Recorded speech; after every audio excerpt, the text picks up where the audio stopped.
Las miradas comienzan a dirigirse al día D. El día D es el día posterior a la elección en el Estado de México, en Nayarit, en Colima, en los estados que se van a disputar este domingo, el próximo lunes, cuando comenzarán a verse las consecuencias de una de las elecciones más cerradas que se hayan dado a nivel local en la historia del país, pero sobre todo por las consecuencias, particularmente en el Estado de México, que tendría, por ejemplo, el que el PRI pudiera revalidar en el Estado de México la gubernatura que hoy ocupa, o que Morena, después de haber surgido hace tan poco tiempo, lograra quitarle uno de sus principales bastiones.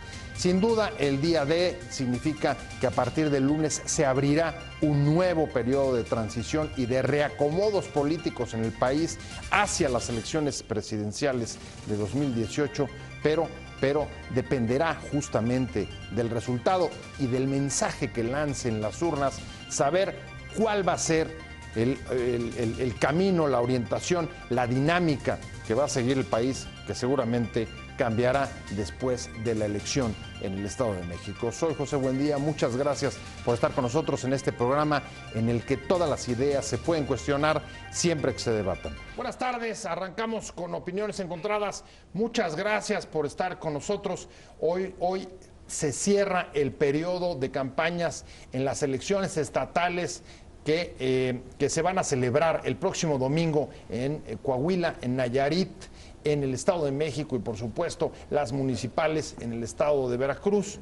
Y se cierran en medio de contiendas cerradas, peleadas, en el que buena parte de las expectativas comienzan ya a colocarse en el día posterior a la elección para el próximo 5 de junio, cuando comenzarán a verse el impacto de los resultados que ahí hubiera. Si, por ejemplo, el PRI logra retener, después de 9 décadas sin alternancia, el gobierno del Estado de México, o si Morena, un partido de reciente creación, logra arrebatarle al PRI en su principal bastión un triunfo electoral. Desde luego, esto va a tener un enorme impacto sobre las coaliciones, las alianzas, sobre el reacomodo de fuerzas que se genere a partir del mensaje de las urnas hacia los comicios presidenciales. Me da mucho gusto, como todos los miércoles, Fausto Barajas está aquí conmigo.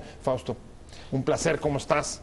Bien, Pepe, buenas tardes al auditorio. ¿Ya estás listo para el domingo? ¿Todo lo tienes ya en orden? Listos. Sí, claro que sí, todo en orden. Yo voto aquí en la Ciudad de México, pero ya todo listo. No, pero sí, va a ser una jornada, pues yo creo que bastante interesante, ¿no? Sí tienes, como mencionabas, tienes al Estado de México, que es el padrón más grande del país. Cada estado con sus peculiaridades. Como bien lo mencionabas, tienes el caso también de Coahuila, que también está ante la posibilidad de la primera alternancia. Así es. Nayarit, que ya ha tenido, pero bueno, ya también tiene una coalición bastante fuerte. Pareciera que ahí es donde se ve más una tendencia a favor del candidato, digamos, de oposición, de poderse llevar la elección. Y tienes las elecciones municipales de Veracruz, que son pues muy importantes en términos de lo que también representa el Estado como padrón electoral. Entonces yo creo que se avecina pues muy interesante el domingo. Creo que de ahí ya, como bien mencionabas, el día 5, pues prácticamente arranca ya de forma y fondo la sucesión presidencial, y creo que dependiendo de los resultados... Los tiempos políticos no son los tiempos jurídicos, y después de, digamos, que es esta elección, sobre todo en el Estado de México, prácticamente se ha planteado como eso. Te das cuenta que los temas locales, en buena medida, por ejemplo, el feminicidio, uno de los asuntos más delicados que hay sobre asuntos de seguridad en el Estado de México, que además tiene un problema general de seguridad, han pasado a segundo término, no se están discutiendo, y es más bien el saber cómo miden fuerza los partidos, los contendientes, la irrupción de un nuevo jugador como Morena, lo que está concentrando la atención. A ver, creo que, los feminicidios, sí, pero el Estado de México ocupa el primer lugar en feminicidios en el país, ¿no? Que es un dato relevante. Por eso es un relevante, tema súper delicado. Creo que pareciera que, vamos a ver, en el círculo rojo no se ve ese tipo de cuestiones, pero creo que aterrizado en lo que es en la población, en el día a día, estas cosas impactan y sí definen preferencias electorales, ¿no? Y lo que hace que la gente esté molesta o esté contenta a favor de un gobierno, lo apoye o no lo apoye, temas como los asaltos en el transporte público en el Estado de México, la falta de infraestructura y muchos otros temas, ¿no? La falta de competitividad, la corrupción. Creo que son temas que, aunque no están siendo a lo mejor el centro del debate en el Círculo Rojo, sí creo que son los temas con los cuales las personas van a ir a votar y van a decidir la elección el domingo en todos los estados, ¿no? Ahora, la bronca, Fausto, es que, a ver, traes, por ejemplo, molestia o, digamos, malestar social a nivel nacional por asuntos como la corrupción, la impunidad frente a los escándalos, inseguridad, y también traes problemas locales, como tú bien dices, Claro, que afectan la vida, la convivencia, las esperanzas, las expectativas de la gente en el Estado de México, fundamentalmente seguridad, claro. por supuesto, y también temas de corrupción.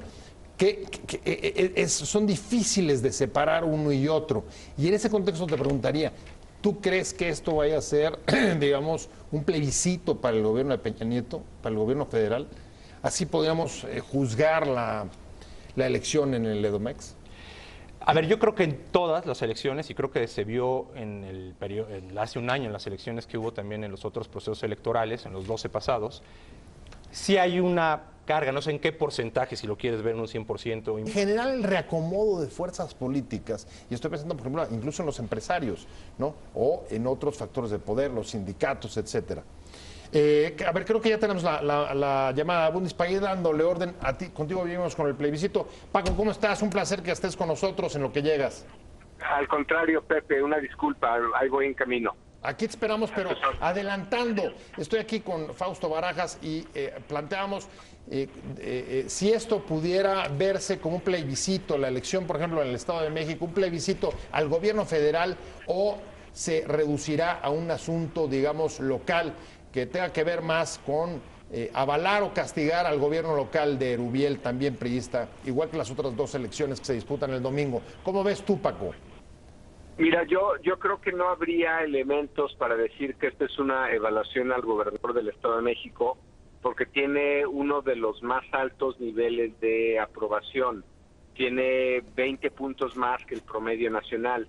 El promedio de gobernador está sobre 30 puntos, 30, 33, y él está sobre 50, 55.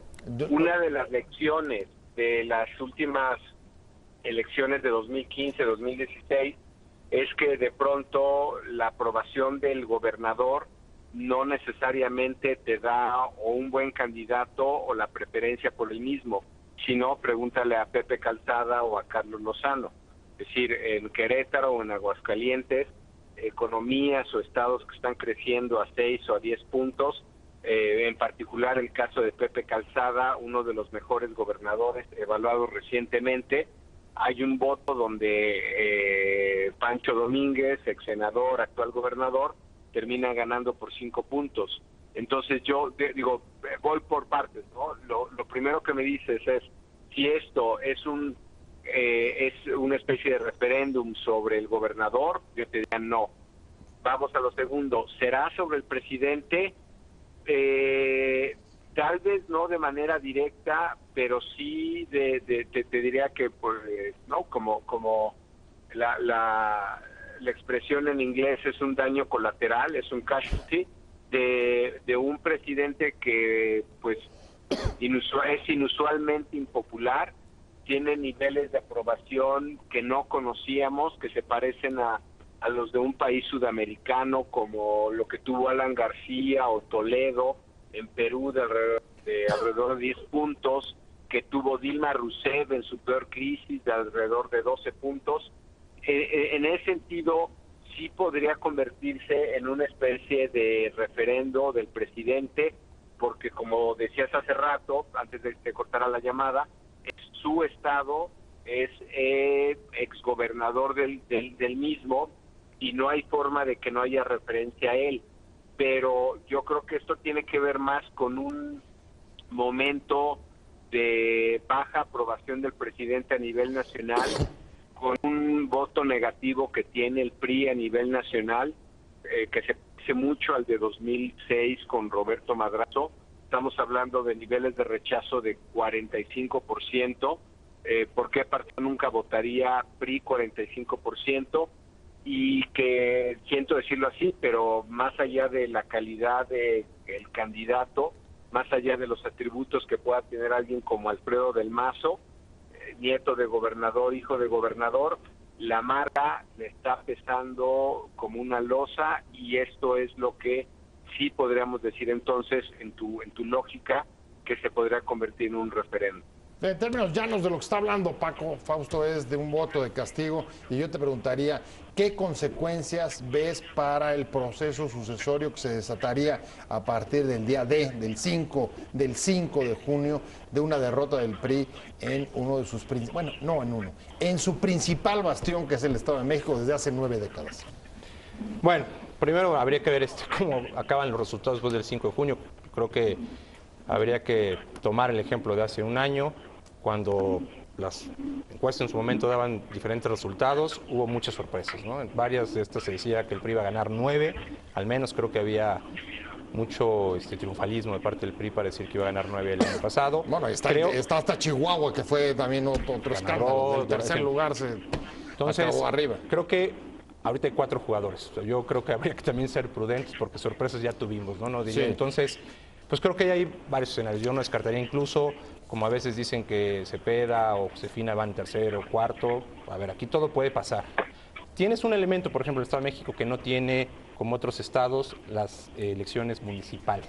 Que eso sí ayuda en la generación, digamos, de estructura de los partidos políticos para llevar, digamos, toda una estructura partidista que ayude, pues, en la promoción del voto para lograr... Las maquinarias y el voto clientelar. Pues las maquinarias y el tema de que en cada municipio tienes una estructura de partido que está buscando también ganar las elecciones y que por lo tanto arrastra también al gobernador. Eso no lo tienes hoy en el Estado de México. En los otros estados sí lo tienes, bueno, Veracruz son puras municipales. Dicho eso, bueno, pues creo que va a ser, pues, ¿qué escenarios tienes? En uno, pues... A ver, primer escenario, que el PRI pierde el Estado de México. Si pierde, ¿qué te imaginas? ¿Qué va a pasar? ¿Qué pasaría? Si pierde el Estado de México, creo que ya es prácticamente una excelente señal de que para el 18 es difícil que el PRI pueda permanezca en la presidencia de la República. Prácticamente por primera vez en la historia, después si pierden el Estado de México, y como pareciera, indica, va a pasar en Coahuila y va a pasar en Nayarit, por primera vez vas a tener que partidos de oposición al PRI, sea el PRD, Morena o el PAN, gobiernan más de la mitad del país prácticamente, ¿no? Por primera vez en la historia. Si ahí estás hablando de que prácticamente la transición del Ejecutivo... Ni cuando ganó el PAN en el 2000 con Fox había habido esa composición. Ese equilibrio de fuerzas en los estados. Ya de saque eso, el juego lo cambia completamente, ¿no? Tienes ya un equilibrio de poder político como nunca lo habías visto, ¿no? Partido como el PRI... Creo que eso va a generar unos incentivos dentro de la militancia que van a decir, bueno, ¿qué está pasando?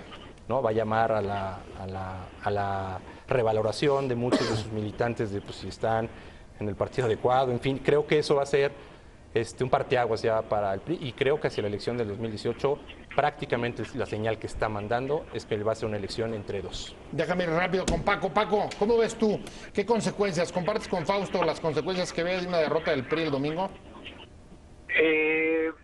Comparto la consecuencia, con todo respeto a mi compañero de banca de Alma Mater, mis compañeros de Columbia, difiero sustancialmente en esta idea de que todo puede pasar. No todo puede pasar.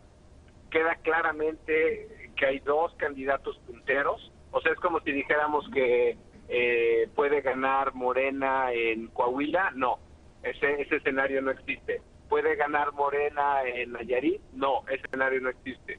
Puede ganar de 2 Nayarit, o más bien es de 1, Coahuila es de 2, el Estado de México es de 2. Y si bien tiene razón que hubo sorpresas en el 2016, todas esas sorpresas, siento decirlo así, fueron en contra del PRI. Es decir, no es tan sorpresivo el asunto. Es decir, lo que tenemos como tendencia es un asunto sistémico, antisistémico, y lo que tenemos es un voto hoy día donde lo único que tenemos son 2 punteros que van a quedar alrededor de 30 puntos. ¿Qué sería una sorpresa? Y los que nos dedicamos a esto, si no sucede así, nos vamos a vender paletas, es que ganara Juan Cepeda o que ganara Josefina. Bueno, me quedé contigo y traías derecho a la réplica. lo que está diciendo Paco Abundis es que están bastante perfilados los resultados del próximo domingo. Y lo que me pareció interesante, que cuando ha habido voto oculto, que es uno de las cajas negras a las que en las últimas elecciones dentro y fuera de este país a nivel internacional han tenido que enfrentarse elecciones que han resultado muy distintas a lo que las encuestas pronosticaban. Ese generalmente es un voto más bien antisistémico que favorece a la oposición mucho más que a los candidatos de los partidos en el poder. En este caso, los 3 gobiernos que se litigan, que se compiten, son gobiernos priistas. Digo, aquí un par de presiones de lo que decía Paco es el referéndum. El año pasado, nada más para precisar, no nada más perdió el PRI, hay que recordar que perdieron los que gobernaban. O sea, ¿y a qué voy? Oaxaca y Sinaloa lo perdieron las coaliciones del PAN y PRD. Entonces, básicamente perdieron los que gobernaban, salvo fue Hidalgo, Tlaxcala y Puebla, ¿no? Los demás... El voto de castigo a malos gobiernos, digamos, ha sido que la población constante, más allá de los colores partidistas. Que las expectativas no fueron cumplidas en los gobiernos, más allá de que ha sido un puro referendo del gobierno federal. Y asumiendo sin conceder, o sea, porque nuevamente puede haber sorpresas, y como bien lo decías, y Paco conoce mucho más de estos temas, en tema del voto oculto, creo que en estos estados puede darse, a lo mejor se puede ver mucho más fuerte. ¿Por qué? Porque han sido estados, Coahuila y el Estado de México, nunca han tenido una transición, y son estados donde el dos bastiones priistas por décadas. Y donde han tenido, sobre todo el Estado de México, un control mucho más fuerte político, como bien lo decía, su casa del presidente, donde ha sido uno de los PRIs, por llamarlo así, más organizados, mucho más clientelares, en fin, con mayor control político y de las clientelas a nivel estatal. Entonces, creo que ahí el tema del voto oculto puede ser todavía mayor que en otros estados. Esto lo veo como una hipótesis. Es donde digo que, bueno, asumiendo sin conceder, con que es de 2, creo que no estaría para mí tan claro. O sea, y asumiendo que fuera ese el escenario, pues creo que entonces si fuera el caso, menciona, donde está Delfina y Alfredo del Mazo, donde dicen que todo el mundo está empatados, más o menos, como sea, pues si eso está el voto oculto, creo que está cantado entonces más o menos el resultado. Y repito, déjame entonces la siguiente pregunta, que es obligada. Ya preguntamos qué pasa si gana el PRI y retiene la gubernatura. ¿Qué pasa si un partido de reciente creación, ¿no?, como Morena, le arrebata su principal bastión electoral al PRI? ¿Qué pasa al día siguiente? ¿Cómo te imaginas el lunes, el día de? Y las elecciones, por supuesto. Sí, ¿qué significa en mi opinión, eso? si gana el PRI, Morena. Si gana Morena, creo que va a haber un tema ahí respecto al candidato, el observador, como bien decías, que lleva años, ya sabemos, ahí sí sabemos todos que es el que sí está en la contienda, ¿no? Pues lleva siendo candidato 18 años, entonces claramente ya. Entonces se perfila y puede haber gente que vaya a decir, tienen una fuerza, ganaron ahí, ganaron el primer estado de padrón electoral, les da fuerza, les da presencia. Creo que también, hay que decirlo claro, le quita una bandera que yo creo que muchos mexicanos, el tema del fraude, la mafia del poder, o sea, ya no existe, ¿eh? O sea, claramente están gobernando, ganaría una gubernatura la más grande en términos de recursos económicos, la segunda en términos del PIB, en población es el estado más poblado del país.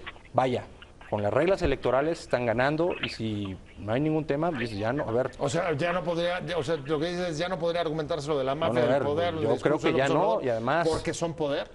A ver, porque creo que dices, bajo esas reglas ya no hay ese tipo de argumentos para seguir hacia el del 18, cuando estás viendo que ya empieza prácticamente la sucesión o la carrera hacia la presidencia. Creo que eso sería un tema relevante, ¿no?, para el país. Lo que también haría es que, como mencionamos, al perder el PRI, prácticamente la competencia se vuelve de 2, déjame ponerlo así. Lo que va a ser Morena y lo que va a ser el PAN. O sea, aliado o no aliado, ¿no? Por decirlo de otra manera, tú lo que ves es que en el caso de que gana Morena, lo que tendríamos, digamos, que es una creciente polarización del país hacia 2018. Yo no le llamaría polarización, yo creo que sí vería un tema más de lo que representa, lo veo así, es una visión a lo mejor más de pasado, de un nacionalismo más estatista, y probablemente una visión de lo que sigue el PAN, un proyecto mucho más de libertades. Creo que se estresaría así simplemente de 2 alternativas de gobierno. No vería más en el espectro. No creo que fuera de 3, creo que ya estaría de 2. Sería como una segunda vuelta retardada, si lo quieres ver así, ¿no? Estaríamos ante un escenario. O sea, tú ves primera vuelta el domingo. Es una señal, ¿no? Si eso pasa. Y claramente el otro, y llama a todos los actores, creo, a tomar posiciones, claramente. Decir, bueno, dónde se ven, dónde quieren estar jugando, qué se imaginan como proyecto de país. Hay cosas que les preocupa de una opción, o hay cosas que no les preocupan. En fin, creo que eso sí llama a que todo el mundo claramente empieza a tomar posiciones y definiciones lo antes posible, ¿no? Y creo que sí va a ser, pues claramente entre dos, ¿no? Más que una polarización, es un tema de dos visiones de país. A ver, pero eso significaría en efecto el triunfo de Morena implicaría un reagrupamiento de coaliciones y de grupos de poder. Sin Tú duda. decías, por ejemplo, en el caso del PRI, si el PRI pierde, pues vendría, digamos, una pérdida de incentivos, decías, respecto a su propia militancia, la mitad de los gobernadores de oposición y en el caso, además, pues el necesidad de posicionarte frente al ganador. Y tienes varios actores que en este país son fundamentales para llegar al poder. Uno son los empresarios. Claro. No habría manera de que pudieran mantenerse al margen. Día D de las elecciones estatales 2017, el próximo lunes, después de que hablen las urnas el domingo. Estamos hablando con Fausto Barajas, analista, economista, además colaborador permanente de este programa. Ya llegó Paco Abundis, qué bueno, Paco.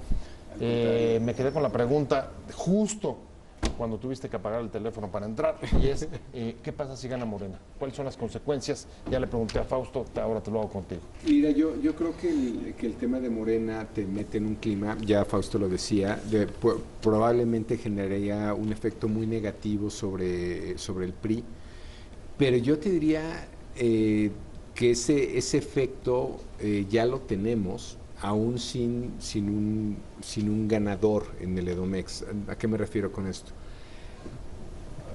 ¿Desde la mera campaña? No, es decir, tenemos un fenómeno muy inusual prácticamente desde enero, ¿no? En enero fue un mes muy complicado para este país, ¿no? El 20 de enero Trump tomó el poder, gasolinazo, el índice del consumidor más bajo, tipo de cambio. Enero fue terrible. Y enero se fue Morena al primer lugar prácticamente en todas las series que yo conozco.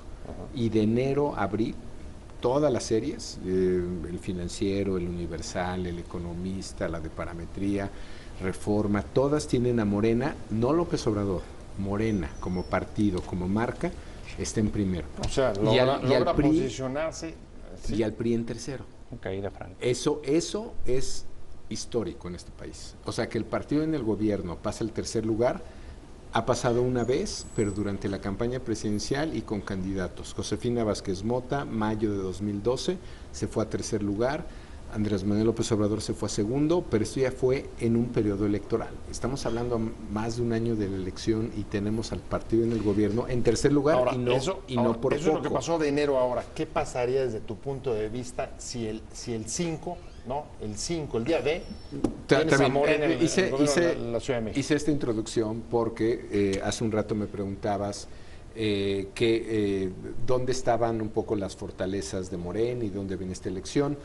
En grandes números, si hoy está liderando las encuestas este partido de nueva creación junto con el PAN, porque ahí van, ¿no? Es margen de error si quieres, pero el PRI bastante atrás. Estamos hablando de 30 de Morena y el PAN contra 20 del PRI, y en esta ciudad, por agregar otro dato, tenemos a 40 en Morena contra 20 del PRD o 20 del PAN, relación 2-1. Voy al Estado de México. ¿Cuál es la consecuencia de que gane otro partido que no sea el PRI? Sí, yo creo, como lo decía Fausto, se va a generar un ambiente, no sé si de derrota, ya no hablemos de presupuestos, de lo que implica el Estado de México, no hablemos de recursos, nada más hablemos del efecto, ¿no? O sea, de entrada psicológicamente es muy fuerte, Fausto. ¿Coincides? No, claro, lo que decía, yo creo que el tema de señales se vuelve fuerte y para los que creen en ese proyecto y los que no, claramente lo que te decía, va a llamar a que cada quien ya tome posiciones. Claramente va a ser un tema de dos alternativas hacia el 18, y aquí como que todo el mundo agarre su silla y vea para dónde va a querer jugar o qué es lo que está viendo. Es lo que va a ocurrir. Mi único punto es que ese ambiente ya existe, Fausto. Hoy ese ambiente ya existe. Simplemente creo que sería un golpe que corroboraría un poco lo que Fausto decía, intuye. eso sería, el 18 sería como la segunda vuelta. La segunda vuelta de esta primera, del domingo siguiente. Exacto, que no queremos hablar de encuestas, pero eso es un poco lo que pasa con las mediciones, un poco regresando al tema de no todo es posible. O sea, los escenarios no son abiertos, sino, o sea, lo único claro es que, ya no digamos el PT, que la candidata independiente no va a ganar, ¿no? O sea, creo que ya lo sabe, ¿no? Creo que ya lo sabe. Está un poco lejos. Y antes te hubiera dicho que el del PT tampoco, pero ahora, confirmar eso el próximo domingo sí implicaría reagrupamientos de grupos políticos, nuevas alianzas. ¿Qué va a hacer el PAN, por ejemplo? Si buscaría ir, como dice Silvia Soto, no podríamos ganar solos. ¿Cómo va a aprovechar el PRD el aire que le está dando Juan Cepeda, aunque no gane? En fin, ahí están las preguntas. Los empresarios, la cúpula empresarial, ¿qué va a hacer con Delfín en el Estado de México? Me parece que la primera consecuencia de algo así, y casi te diría eso sería gane quien gane, un escenario posible es Nayarit lo gana la Alianza, Coahuila lo gana el PAN con Guillermo. El argumento va a ser, ¿ven cómo sí funcionan las alianzas?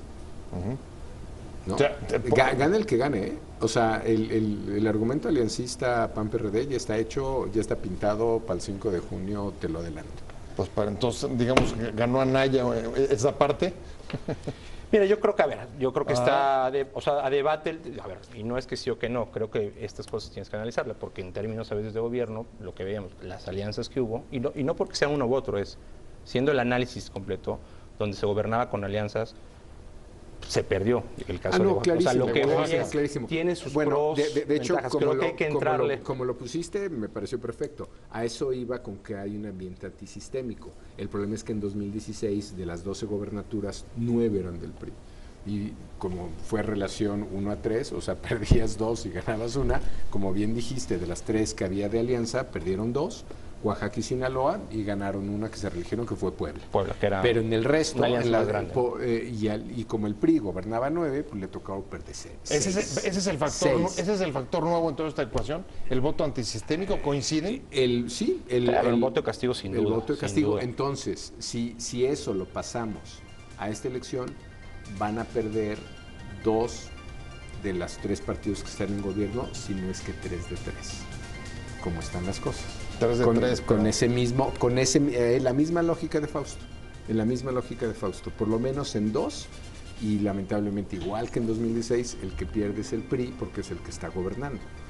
¿No? De esas 3 que están en contienda, 2 son del PRI. Perdón, 3 son del PRI. Las 3 son del PRI. Ya me voy. Gracias. Ya me voy. Muchas gracias, Paco, por haber llegado, por el esfuerzo de venir hasta el sur. Muchas gracias. Al contrario. Paco Abundis, director de Parametría, y Fausto Barajas. Muchas gracias, Fausto. Gracias a los dos. Gracias, Paco. La próxima vez hablemos del tráfico. La próxima vez y el diseño urbano. Muchas gracias. Que le vaya muy bien. Buena tarde.